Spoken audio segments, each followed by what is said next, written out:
Felicia Angelista sudah melahirkan, ini nama anak kedua Cesar Hito. Pasangan artis Felicia Angelista dan Cesar Hito kini sedang berbahagia dengan kehadiran anak kedua mereka. Diketahui kabar seleb Felicia Angelista sudah melahirkan anak kedua pada Selasa 20 Desember 2022 pukul 8:23. Ini nama anak kedua Felicia Angelista dan Cesar Hito. Felicia Angelista dan sang suami, Immanuel Cesar Hito, menyebut kehadiran sang buah hati menjadi kado Natal terindah tahun ini.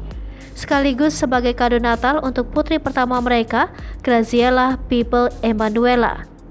Dalam unggahan Instagram pribadi mereka, Felicia Angelista dan Cesar Hito turut membagikan momen kebahagiaan. Keduanya mengunggah video singkat saat putri kedua mereka lahir. Cesar Hito setia mendampingi Felicia Angelista yang melahirkan secara sesar.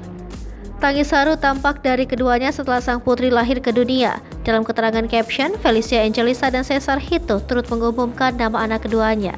Nama anak kedua Felicia Angelista dan Cesar Hito adalah Zevanya Granette Emanuela.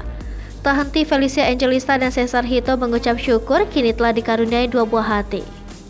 Sederet rekan artis pun ikut memberikan ucapan selamat pada pasangan ini. Sebut saja Natasha Wilona, Audi Marissa, hingga Rembayang. Pada unggahan lain, Felicia Angelista membagikan sejumlah potret saat di ruang operasi. Tampak Felicia Angelista yang masih berbaring di ranjang ruang operasi mendekap sang putri. Sementara itu, sang suami setia mendampingi sampai proses persalinan selesai. Felicia Angelista tak ragu memamerkan sang buah hatinya yang baru saja lahir.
Hai pemirsa Sri Popo TV, jangan lupa komen, like, dan subscribe, serta tonton terus berita-berita terupdate lainnya ya.